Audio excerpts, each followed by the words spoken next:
Hey guys, Natalie here with Canine Performance. We're on day 2 with Dood, and this morning it's a little bit later start, but as always starting off with a walk, because remember, if you've been following me for a while, a walk is the best way to establish a relationship. It really helps with obedience training, so that's the first thing that I always like to start with. So yeah, we'll go on it. Oh. Nope, sit. Yes, good. Okay, good boy. Biggest focus for today is establishing those markers. No, sit, yes, good. Establishing those markers more. We're going to do an intro to the e-collar, which I'm going to explain why we're doing that so early and how that's possible, and then introduce the climb today as well. Yes, good. Okay, yes, good job, buddy. Yes, good boy. There's a puppy up ahead. We'll see how he does with other dogs as a distraction. Good morning. No, no, no. Good, no. Good. You'll notice that I communicate a lot with him through the leash. One of the important things to note when it comes to creating a clear communication system with your dog is that some of the things is communication and sometimes it's a correction, and there's a very distinct difference in between the two of them. So while I'm walking and I'm giving these little tugs on the leash, that's communication with him of, hey, stay with me, hey, don't get distracted, all those different things. Now, when it came to him wanting to go and greet that other dog, whatever he was going to do, that was actually a correction for him. And the difference is that I made the boundaries very clear for him of what he can and he can't, yes, do. And how I communicated through the leash was far more assertive in establishing my commands and my structure and my boundaries for him. So there's a very distinct difference in between the two of them, that it can be communication or it can be corrections. So when beginning your leash work, or actually how I hold the leash all the time, is that I personally like to slip it over my wrist, the end of the leash in my right hand, and I slip it over my wrist and I have it through here, and I have a firm grasp. I have the loose part of the leash through here, and then I have this just little bit of part that I can have slack in the leash here, but not too much, because if I have it here, he can get really far ahead before I have to communicate, and I have to make this really big gesture and I lose a lot of my power. So I kind of come up onto the leash here, so that way my little tugs, all I have to do is just this wrist movement to be able to communicate with him instead of these really big gestures. So end of the leash in your right hand, left hand pretty close here, but enough to have some slack. It's important to have a little bit of slack so that way you can communicate through the leash. And I'm gonna go ahead and say the word bump every single time that I communicate with him through the leash. So that way you can tell just how often I'm communicating with him. I think that sometimes when I talk to my clients and the next day I ask them, how did your walk go? And they say, it was all right, but I felt like I was tugging on the leash a lot.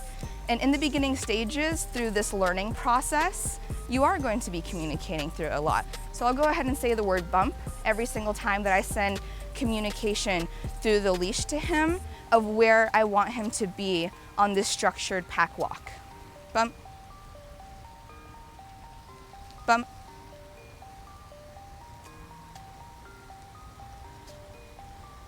bump, bump, bump, bump, bump, bump, bump. Good. Sit, sit, sit, no. Dude, yes, good job, good boy. Just gonna hang out here for a second. I wanna see how long he typically holds a command for before he gets bored and tries to find entertainment elsewhere. You can definitely tell he's thinking about it. He's like, nope, nope, sit.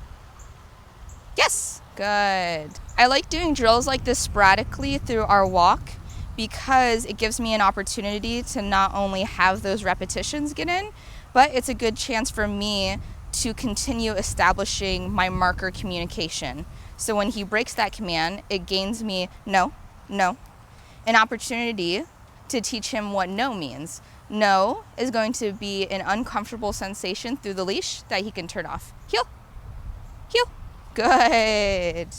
Alrighty, we are wrapping up this walk. And next we're gonna go inside and see if he will work for his breakfast. Okay? Yes, good.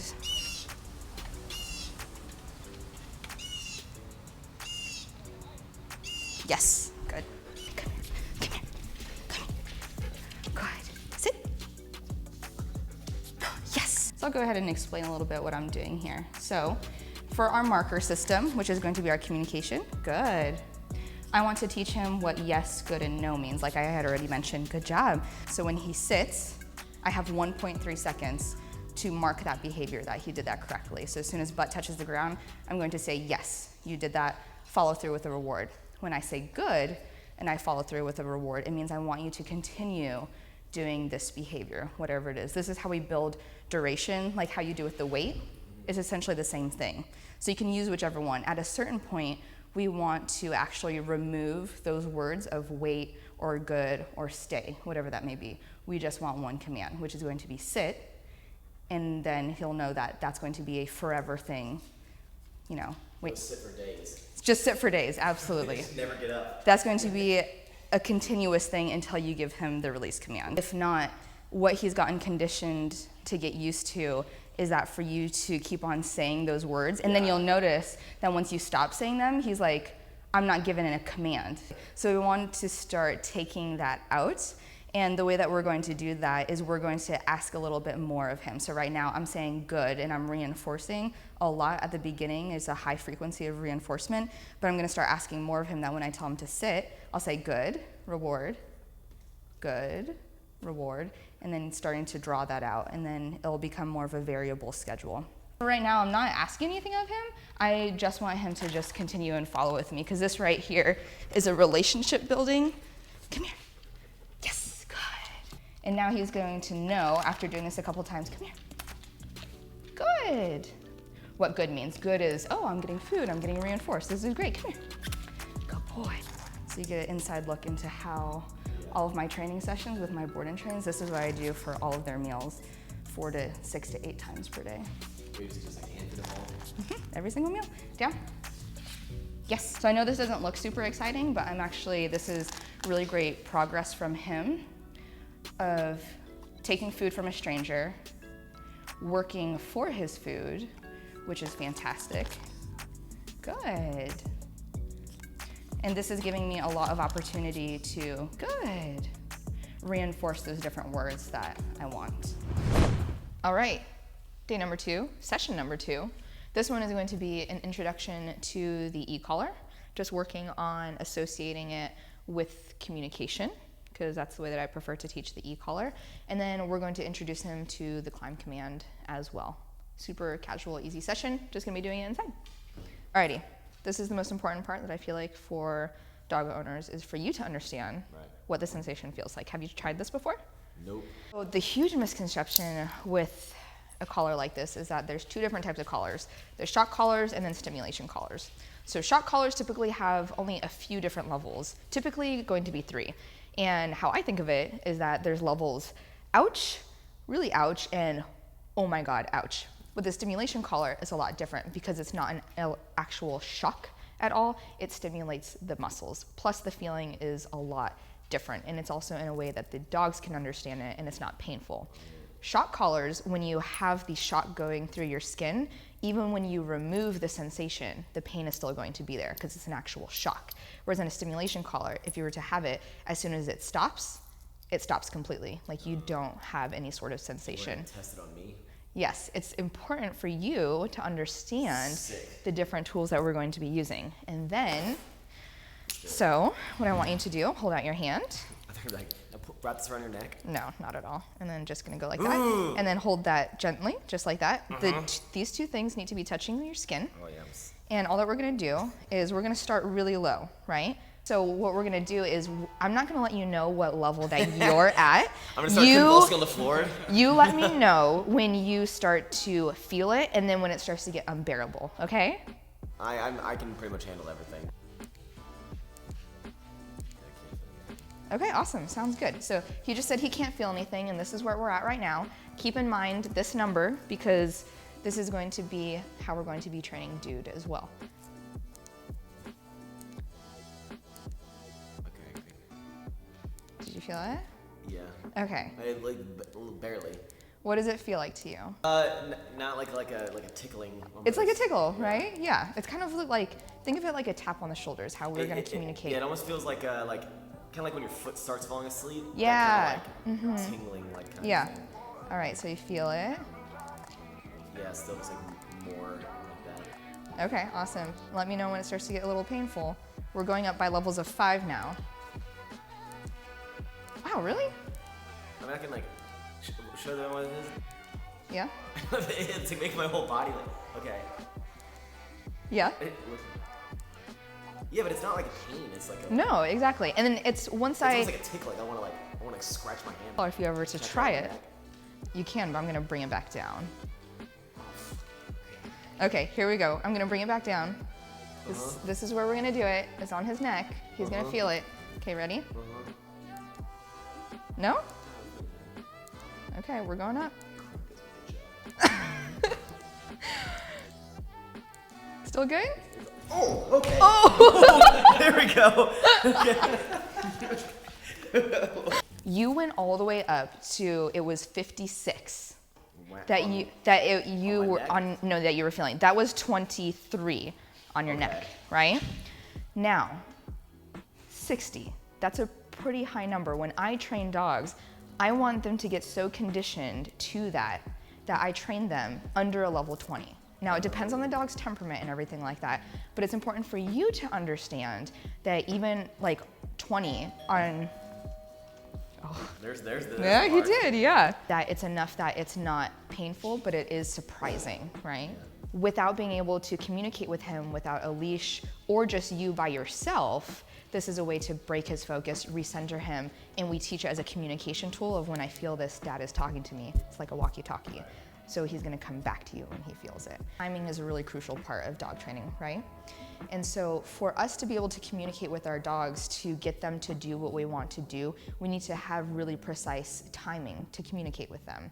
So one of the drills that I really like to do to help people understand what that looks like is, we're gonna play a little bit of a game. You're going to go around and just offer me behaviors, okay? You're just gonna go around and like, you're gonna start moving around and like touching things, okay?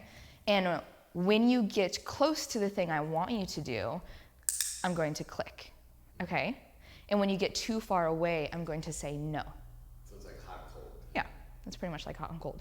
But it'll give you a really good idea of how we have to communicate with our dogs in order for them to understand what it is that we want. And that's why saying yes and saying no, this is going to replace my yes. And that's why it's important for us to teach that and have the correct timing. Ready? Yeah. Yeah? Okay. So I'm going to have him touch the candle. Good? Good? Oh, did you hear us? No. He's going to sit in a chair. Okay, good. So you click when I get close? No. No.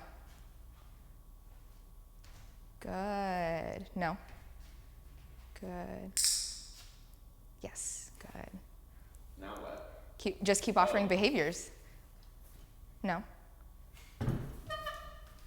Yes, good job. That's fantastic. Yeah. Where's my treat? Oh, that's excellent. Here, let me just go ahead now. So the reason why I want to demonstrate that and have it more hands-on for you is because whenever we're trying to get our dogs to do something, we add a lot of verbal stuff, right? And we try and show them.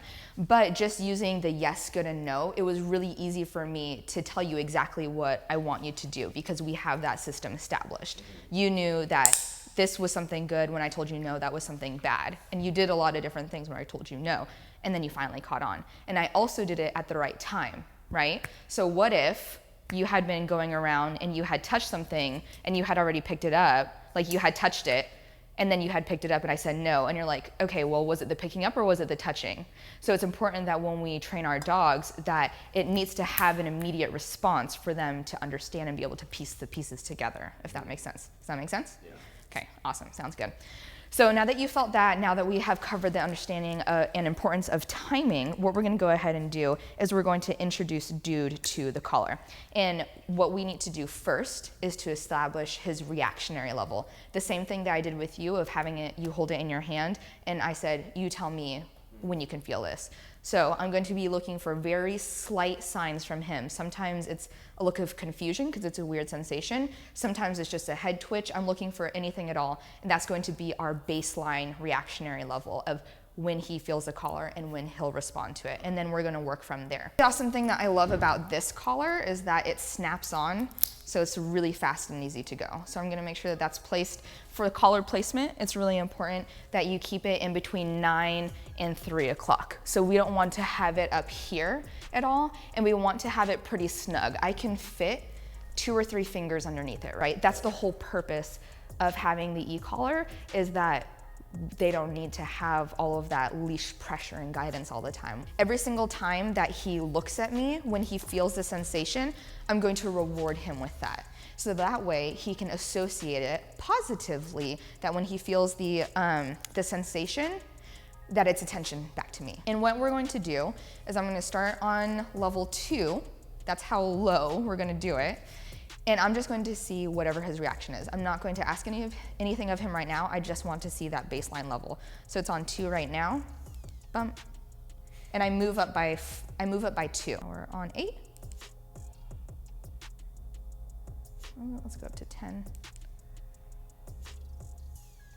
12.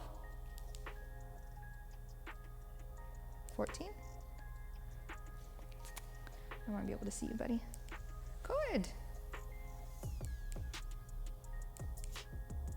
Okay, he's giving me a little bit of a sign, so I'm going to stop right there at 15, and I'm gonna work with that. And then if not, we adjust it. The thing about the e-collar is that you have to think of it as a fluid tool. It's not a static tool, which is very much different.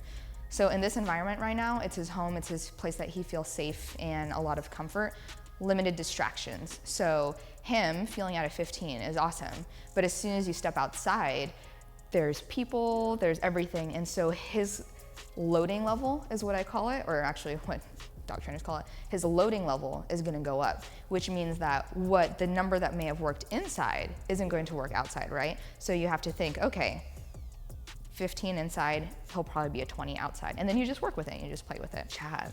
And I'm gonna keep moving because that also helps relieve stress from the dog. Having a new person here, having a collar on is stress for a dog, so I'm going to help relieve all of that. Good. I'm gonna see if he gets I want him to be a little bit going off and distracted a little bit. Good, yes, good. Good job, bud. Good.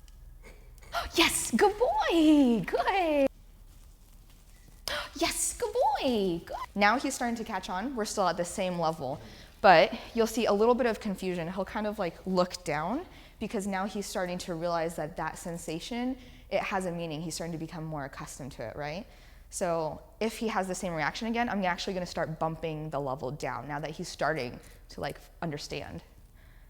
And you can see that he is feeling it. He had a twitch in his shoulder from the muscle being stimulated. Good job. That was confusion right there. Good job. Like, oh, they're not responding to it, but you can see that they're feeling it, and so they crank it up too high, boom, negative. No longer communication. It's a scary thing. So that's why I take this process super slow. I'll do a little bit of leash guidance. Yes, good boy, good. That was an excellent rep. We're gonna end on that good note. And that is the introduction to the e-collar. The rest of the lessons today are going to do that. So I'm good with the e-collar stuff for now. Now we're going to do an introduction to the climb, and then that should be plenty enough time for him, that's perfect. So introduction to a climb, super simple. I literally just want to get him used to walking over a surface. It's kind of weird for dogs, and if he has some hesitancy towards walking over it, I'm just gonna help coach him through it. All right, ready, buddy? And this is why I wanted to start working on a leash with him, so that way he understands that pressure, because if I had never worked with him on a leash and done all of that communication with him of like what this means, then trying to do this would have been like impossible, and it would have been more of like a forcing thing, whereas then now I want it to be more of a guidance thing, right? So all that I'm going to do. Good, come here. Okay. I want to add some speed to it. Good job. Good, come on. Good. We're gonna continue pressure. Good, yes, good.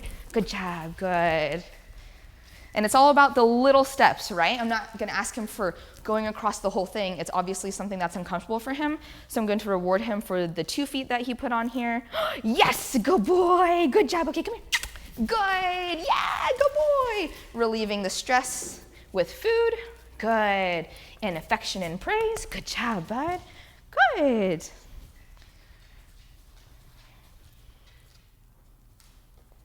Good boy. Yes, good. Yeah.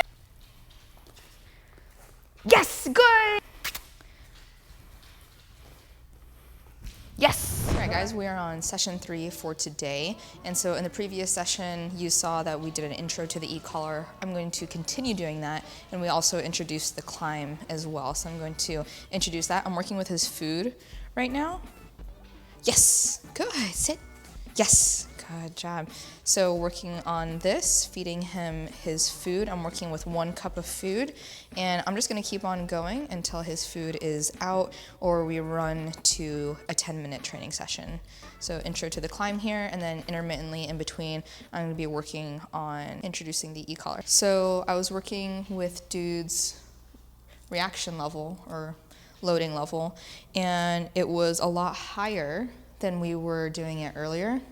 And that's because sometimes when dogs are first learning a sensation, he still doesn't understand what it is. And dogs have a pretty high pain tolerance. They can ignore a lot of stuff that happens to them physically. And so he doesn't understand what that sensation is. So a lot of the times the reactionary level or the initial loading level is going to be really high until they start to understand that that sensation, it has a meaning to it, it has a value to it. It's not just a weird pain that they can ignore.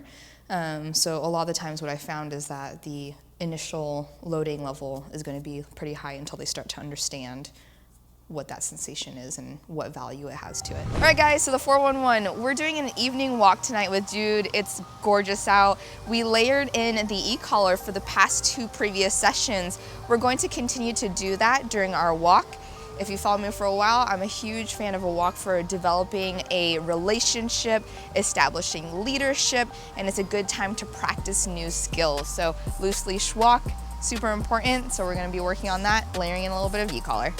So I already found his reactionary level while we were inside. It was about 18, 20. We're working outside and I just played around with it and he's responding really well at a 24. Gonna see if we can get that a little bit lower. I like to work around like a 20, depends on the dog, but that's my goal here. Walk is going good, stopping for a little bit. Yes, good. To practice some e-collar or the stimulation recognition, so that way he understands no, no, no. Yes, good. That was his very first correction from an e-collar ever. The rest of it has just been communication with him trying to understand what that sensation feels like. End of day 2, session 4 just got wrapped up. We did a walk. It was super awesome. Layering in the e-collar with him has been really easy and flawless to do. I'm super excited to kind of start doing more advanced training with him.